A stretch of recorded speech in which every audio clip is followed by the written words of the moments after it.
झारखंड और देश की शान परमवीर एल्बर्ट एक्का की शौर्य गाथा।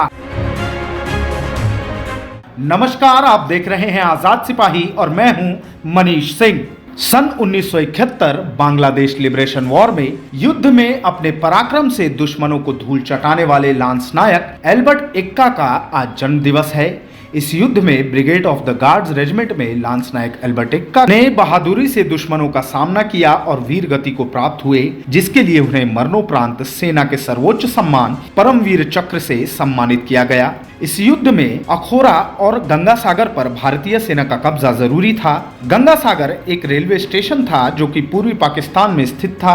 यह एक हैरतअंगेज जंग थी। पूरा इलाका दुश्मनों के बारूदी सुरंगों से भरा हुआ था। कहीं से भी आगे बढ़ने का कोई रास्ता नहीं था। 14 गार्ड्स के सैनिकों ने पहले तो कुछ रास्ता 3.5-4 फीट गहरे पानी में उतरकर पार किया और फिर बारूदी सुरंगों का तोड़ ढूंढना शुरू किया और आखिरकार उन्हें सफलता मिल ही गई, जिसके बाद कंपनी के जवानों ने रेलवे पटरी के दोनों तरफ चलना शुरू किया। जब ये सैनिक दुश्मन के सामने पहुंचे तो उन्हें विश्वास ही नहीं था कि इतने सारे बारूदी सुरंगों के बावजूद ये भारतीय सैनिक यहाँ तक कैसे पहुंचे। इसी कंपनी में शामिल लांस नायक एल्बर्ट एक्का ने बहादुरी और साहस का मिसाल कायम किया। परमवीर एल्बर्ट एक्का प्लाटून के लीडिंग सेक्शन के कमांडर थे। दुश्मनों ने गंगा सागर रेलवे स्टेशन पर एक टावर पर एमएमजी पोस्ट बना रखी थी, जिससे भारतीय सेना का आगे बढ़ना लगभग नामुमकिन था। लेकिन परमवीर एल्बर्ट एक्का ने तो मानो ये ठान लिया था कि वह इसे पार कर ही दम लेंगे और इस एमएमजी पोस्ट को तबाह कर देंगे। इसी बीच उन्हें दुश्मन की 2 गोलियां भी लगी,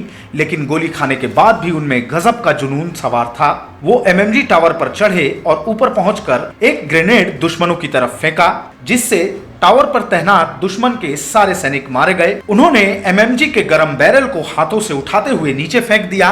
अपने पास बचे आखिरी ग्रेनेड को हवा में उछालते हुए नीचे की तरफ कूदे, लेकिन वे बच नहीं सके। उनकी शहादत के बलबूते उनकी कंपनी आगे बढ़ी और गंगा सागर पर कब्जा किया। इस पराक्रम के लिए सेना के सबसे ऊंचे सम्मान से मरणोपरांत परमवीर एल्बर्ट एक्का को सम्मानित किया गया। परमवीर एल्बर्ट एक्का का पैतृक गांव गुमला जिले के जरी गांव में है। उनके पिता का नाम जूलियस एक्का है और माता का नाम मरियम एक्का है। उन्होंने अपनी प्रारंभिक शिक्षा सीसी स्कूल पटराटोली से की और माध्यमिक परीक्षा भीखमपुर मिडिल स्कूल से की। वे बचपन से ही फौज में जाना चाहते थे, लेकिन उनका यह सपना 1962 में पूरा हुआ। उन्होंने बिहार रेजिमेंट से अपना कार्य शुरू किया। बाद में जब 14 गार्ड्स का गठन हुआ तब एल्बर्ट एक्का को कुछ साथियों के साथ वहां स्थानांतरित कर दिया गया। वे एक अच्छे और वीर योद्धा तो थे ही, इसके साथ साथ वे हॉकी के एक बेहतरीन खिलाड़ी भी थे। उनके अनुशासन का ही प्रभाव था कि ट्रेनिंग के दौरान ही उन्हें लांस नायक बना दिया गया था। आज परमवीर एल्बर्ट एक्का के परिवार में उनकी पत्नी बलमदीना एक्का और उनके बेटे विंसेंट एक्का हैं। अभी के लिए बस इतना ही। आगे की न्यूज अपडेट्स जानने के लिए देखते रहिए आजाद सिपाही।